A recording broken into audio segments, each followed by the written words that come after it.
Isulat mo sa mga anghel ng iglesia sa Efeso. Ito ang pinapasabi ng may hawak na 7 bituin sa kanyang kanang kamay, ang lumalakad sa gitna ng 7 ilawang ginto. Nalalaman ko ang mga ginagawa mo, ang iyong mga pagpapagal at pagtitiyaga. Alam kong namumuhi ka sa masasama. Sinusubok mo ang mga nagpapanggap na apostol at napatunayan mong sila'y bulaan. Alam kong matiyaga ka, nagtiis ng maraming hirap alang-alang sa akin at hindi nanlupaypay. Ngunit ito ang pinagraramdam ko sa iyo. Nanlalamig ka na sa akin, hindi mo na ako mahal tulad ng dati. Alalahanin mo ang dati mong kalagayan, pagsisihan mo at talikdan ang masasamang gawa at gawin mong muli ang mga ginawa mo noong una. Kapag hindi ka nagsisi, paririyan ako at paalisin ko ang kinalalagyan ng iyong ilawan.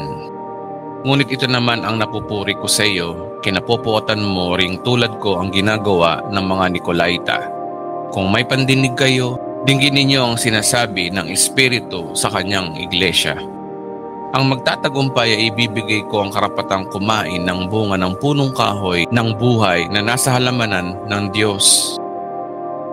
Isulat mo sa anghel ng iglesia sa Esmirna. Ito ang pinapasabi ng siyang simula at ang wakas, ang namatay at muling nabuhay. Nalalaman ko ang mga pagsubok na dinaranas mo. Alam kong mahirap ka, ngunit ang totoo ay mayaman ka. Nalalaman ko rin ang mga paninirang puri sa iyo ng mga nagpapanggap ng mga Hudyo, ngunit ang totoo, sila'y mga kampon ni Satanas. Bumong katakutan ng mga pag-uusig na malapit mo nang danasin. Tandaan mo, ipapabilanggo ng dyablo ang ilan sa inyo bilang isang pagsubok. Magtiis kayo sa loob ng 10 araw. Manatili kang matapat hanggang kamatayan at ipagkakalob ko sa iyo ang putong ng buhay. Kung may pandinig kayo, dinggin ninyo ang sinasabi ng Espiritu sa mga iglesia. Ang magtatagumpay ay hindi na magdaranas ng pangalawang kamatayan. Isulat mo sa mga anghel ng iglesia sa Pergamo. Ito ang pinapasabi ng may hawak na matalas na tabak na 2 ang talim. Nalalaman kong nakatira ka sa kinaroroonan ng luklukan ni Satanas, gayon man nananatili kang tapat sa akin. Hindi mo tinilikdan ang iyong pananalig sa akin kahit noong si Antipas na tapat kong lingkod ay patayin diyan sa bayan mong tinitirhan ni Satanas. Ngunit may hinanakit ako sa iyo dahil sa ilang bagay. May ilan sa inyo na sumusunod sa aral ni Balaam na nagturo kay Balak na magbunsod sa mga Israelita na magkasala. Dahil dito kumain sila ng pagkaing nihandog sa mga Diyos-Diyusan at gumawa ng kahalayan. May ilan din sa inyong sumusunod sa aral ng mga Nicolaita, kaya nga pagsisihan ninyo talikdan ng inyong mga kasalanan. Kung hindi, paririyan ako sa lalong madaling panahon at pupuksayin ko ang mga taong iyon sa pamamagitan ng tabak na lumalabas sa aking bibig. Kung may pandinig kayo, digin ninyo ang sinasabi ng Espiritu sa mga iglesia. Sa mga magtatagumpay, ibibigay ko ang nakatagong pagkain mula sa langit. Bibigyan ko rin ang bawat isa sa kanila ng puting bato na kinasusulatan ng isang bagong pangalan na walang sino mang nakaaalam maliban sa tatanggap niyon. Isulat mo sa anghel ng iglesia ng Tiatira. Ito ang sinasabi ng anak ng Diyos na may matang nangininga sa parang apoy at parang kumikinang na parang tansong pinakintab. Nalalaman ko ang mga ginagawa mo, ang iyong pag-ibig, katapatan, paglilingkod at pagtitiyaga.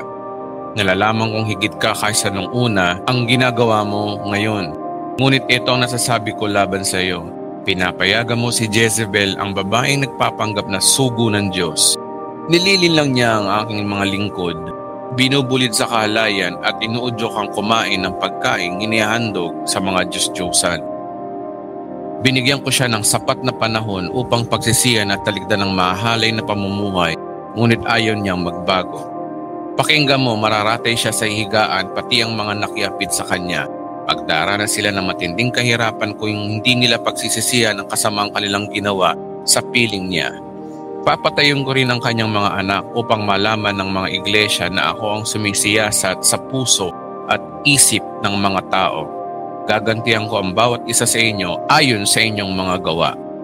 Ngunit may mga taga-ibang Tiatira na hindi nakinig sa masamang turo ni Jezebel at natuto sa tinatawag na malalim na lihim ni Satanas, ay hindi ko bibigyan ng pasanin. Gayon may ingatan ninyong mabuti ang katangiang nasa inyo hanggang sa pagdating ko. ang magtatagumpay at tutupad sa kalooban ko hanggang wakas.